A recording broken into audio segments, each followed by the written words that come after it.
And hello, everybody. Good morning, good afternoon to you. Welcome to another edition of Maryland's Cafe Society radio show on YouTube for all intents and purposes. Today is Saturday, December 8th. It's the 342nd day of 2018, and now just two more Saturdays left for the 12 days till Saturday Christmas gift bag giveaways. I'm giving away one today, everybody. So you just have to, I guess, check me out on social media to see how I'm going to make that happen. But anyway, I want to congratulate the two Facebook winners from last week, Bev B and Debbie C. Congratulations. You will be receiving one of the 12 Saturdays till Christmas gift bag giveaways. Also, I want to thank those Facebook friends for assisting me with the selection of those two winners. It was a process, so find me on Facebook so you can participate. If I choose to do that, select the winners that way again. All right. And remember, on December 22nd, the last gift bag will be given away at the Moose Lodge number 300. That's 25 Springfield Avenue in Joliet at the Just Jim Christmas birthday celebration. He does that annually. And you may remember Jim from last year on my annual Christmas celebration broadcast. He sang his butt off. And so I'm going to be attending his event coming up on Saturday, the 22nd of December. So you want to make sure that you have your face in the place so you can pick up the last gift bag that I'm going to be giving away and, of course, enjoy some good entertainment from Just Jim and friends, all right? And who knows, as I said last week, I may even have a karaoke moment or two. Now, remember, the 12 Saturdays till Christmas gift bag giveaways are brought to you by our friends at the local McDonald's at the corner of Jefferson and Stryker Avenue in Joliet, and, of course, the Maryland's Cafe Society YouTube show. All right, so how have you been? How are you doing? We're in the midst of this busy holiday season, and I don't know about you, but it's been pretty busy for me. I, of course, started with some of the decorating Saturday after the show, as a matter of fact, and got quite a bit done since then. Got the tree up and some lights up, and I'm still going to do some things here and there. And I've decided that I'm going to do some baking as well, inspired by my friend Jim. He's a baker, so I think I'm going to try at least one or two dishes for the holiday season. I'll have to keep you posted on how that goes. Well, I hope you guys had a pretty good week. It's been quite a week in news, and we'll look at some of it in a moment. But first, let's get into on this day in history. Back in 1941, in response to the unprovoked attack on Pearl Harbor the day prior, the United States entered World War II as Congress declared war against Japan. Now, of course, China, of all countries, when we look at what's going on in today's news, China joined forces with the United States as well as Great Britain. So that happened on this day in 1941. Also on this day in 1893, locally here, the Art Institute of Chicago first opened its doors as a museum. Yeah, they commemorated the historical event back then with the latest technology of the time, a camera. And of course, the photo that they took became iconic, so much so that a recreation of that photo will be taking place tomorrow. Well, for all intents and purposes, folks, it's Friday night, and I'm pre-recording Saturday show. So it's actually going to be Saturday, December 8th at 10 a.m. in front of the museum along Michigan Avenue in Chicago.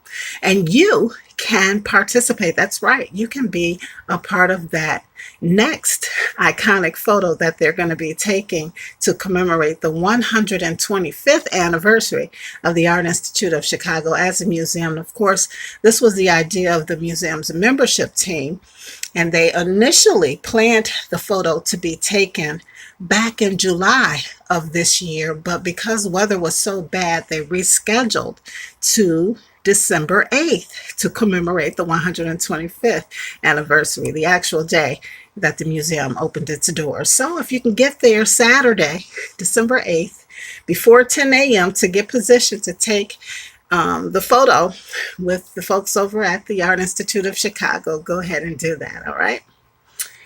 All right. And then other cafe news. Well, the life of former President George H.W. Bush, number 41, was celebrated most of the week in Washington, D.C., and then back to Houston, Texas, and finally laid to rest next to his daughter Robin, who passed when she was just 3 years old, and his wife of 73 years, Barbara Bush. Imagine that, folks.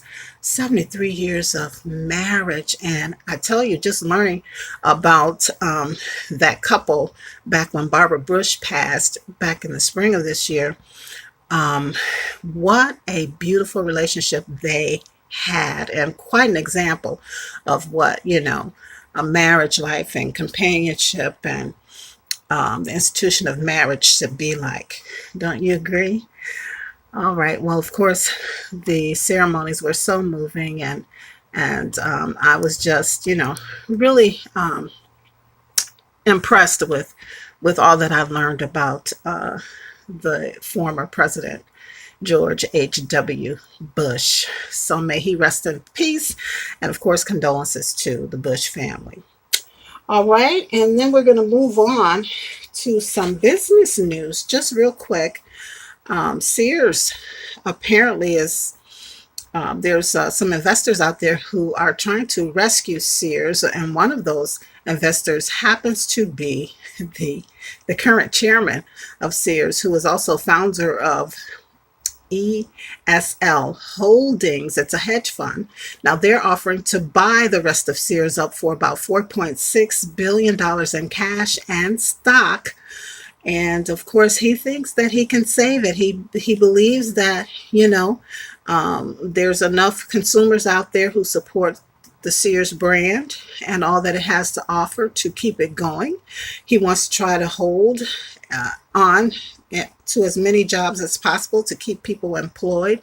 And so he and his hedge fund are going to try to save Sears. Now, there's roughly 500 stores remaining, and just under 50,000, or a little over than 50,000 people still employed. So he's going to try to save it. Now, of course, there are some critics.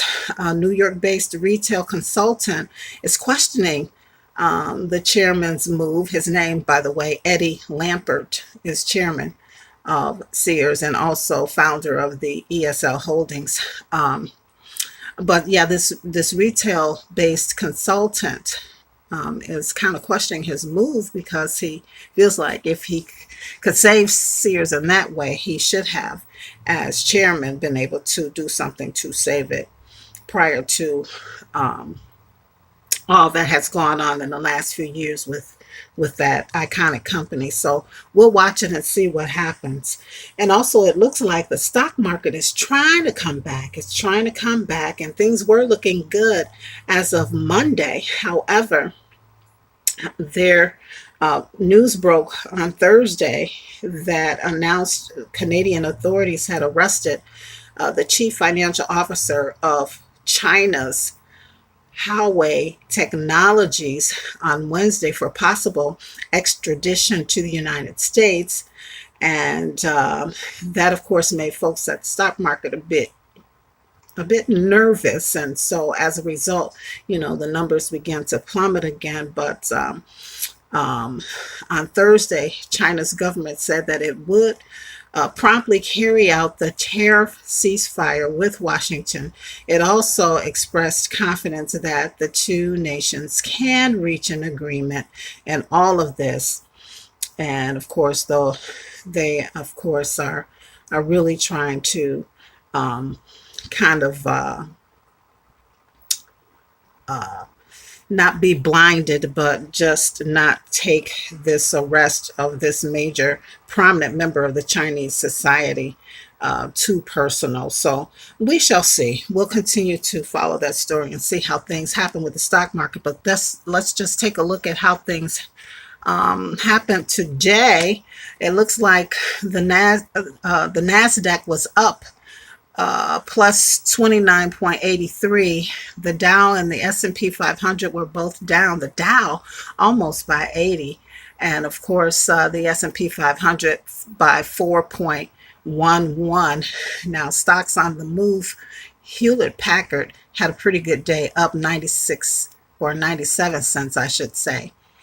And it looks like Okta Inc. was up $6.30 as well. Stocks not doing so good as Children's Place. They're down $16.48.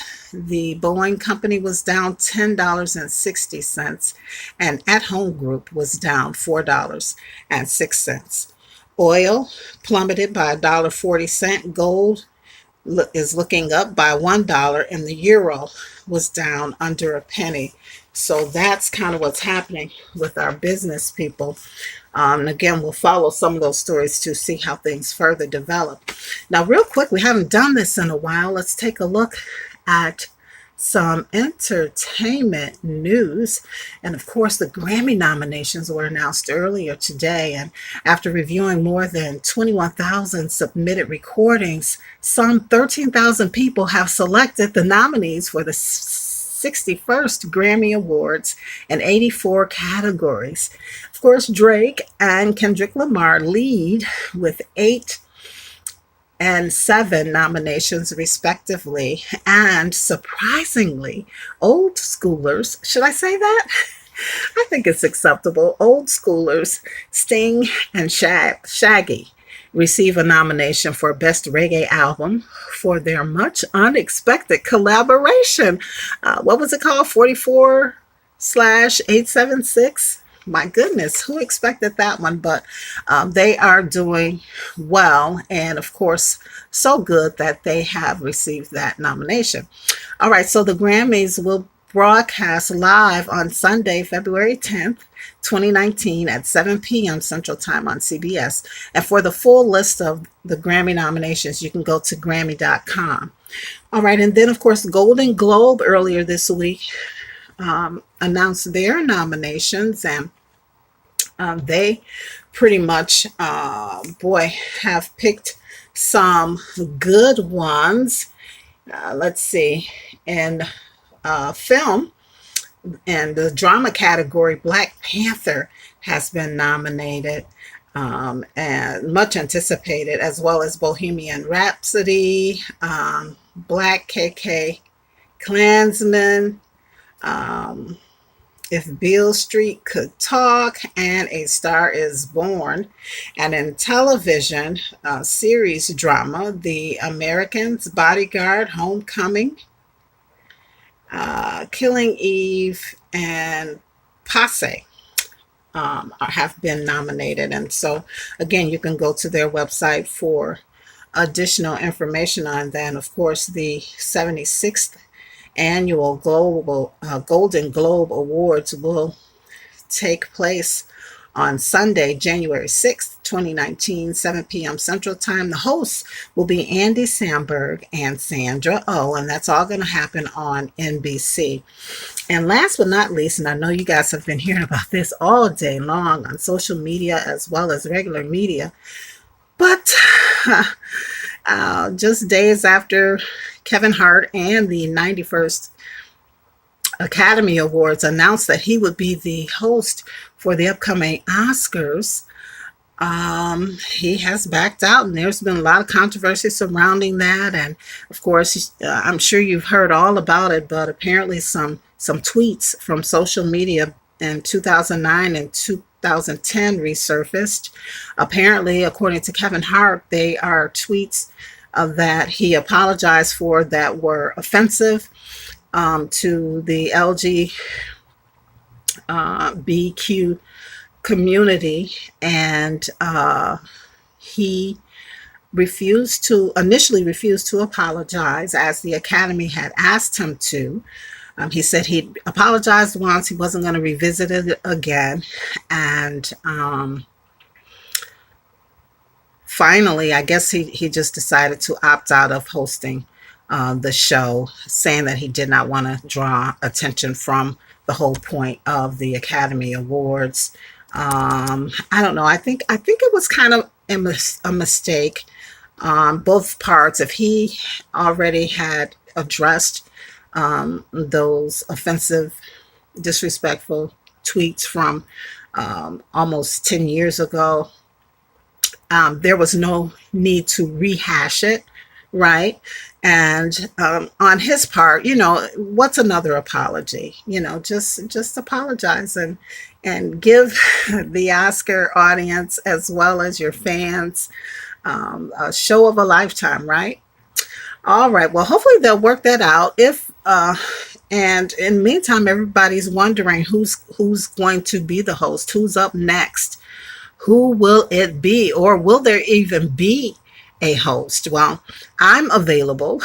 Oscar people, why not just snatch somebody from the middle of nowhere that nobody knows and throw them out there on the stage and just let them do what they do and carry the show and entertain folks and make it a great cause, or pair Kevin, bring him in and pair him up with someone. I don't know, but work this thing out, okay? So listen, the 91st Academy Awards is going to air at 7 p.m. on Sunday, February 24th, 2019 on ABC. So make sure that you tune in, or just stay with my show so we can figure out who the host is going to be, or so I can announce that I will be hosting. All right. Well, listen, that's it. I told you it was going to be a short show. And, it's the holiday season, so there's a lot going on. Tomorrow, I'm going to be tied up all day, so I won't be able to bring the show to you live, which is why it's recorded. It's pre-recorded. It's Friday night, and I'm talking to you guys as if it's Saturday, but it's not. So, but anyway, I did want to just remind you guys that the National Hookup of Black Women will be having their Founders Day event coming up on Saturday, December 15th at the Jacob Henry Mansion in Joliet. Starts at 6, wraps up about 9 p.m. And again, it's their annual fundraiser. You can go to their website, nhbwjoliet.com, to, of course, find out more about it and how to get your tickets and support and all of that. Also, just another reminder that Just Jim, that's Jim Support, is going to be having his annual Christmas celebration / birthday event at the Moose Lodge in Joliet. That's 25 Springfield Avenue on Saturday, December 22nd. So come on out and support him. I will have my face in the place. I'll give away that last 12 Saturdays to Christmas gift bag and may have a karaoke moment. So come on out. Again, that gift bag giveaway is compliments of Maryland's Cafe Society as well as McDonald's locally here at the corner of Jefferson and Stryker in Joliet. All right. And last but not least, got to do my friend a favor and plug Waist Watchers, the musical. They're wrapping up their run at the Royal George Theater in Chicago. The show runs on Fridays, Saturdays, and Sundays only now, and they will be wrapping up the last show on Sunday, December 16th. So for more information, you can go to www.tm.com. Okay? All right. Well, remember to check me out on Facebook, Maryland's Cafe Society. You can also go to find me on Twitter at Maryland's Cafe Soch, and on where else? My website, marylandscafesociety.com. Be sure to like, subscribe, share, follow, friend, and all of that good stuff. And so before we get out of here, I do want to tell you what love is. Love is when he texts to ask if you got home safely. Oh, that's a good one. All right, everybody. Well, remember, if you don't do anything else this week, be sure that you live, you laugh, and you love. And as always, it's been a pleasure and a privilege. And we will chat again next Saturday right here on YouTube at Maryland's Cafe Society. Peace, everybody. Talk to you next Saturday.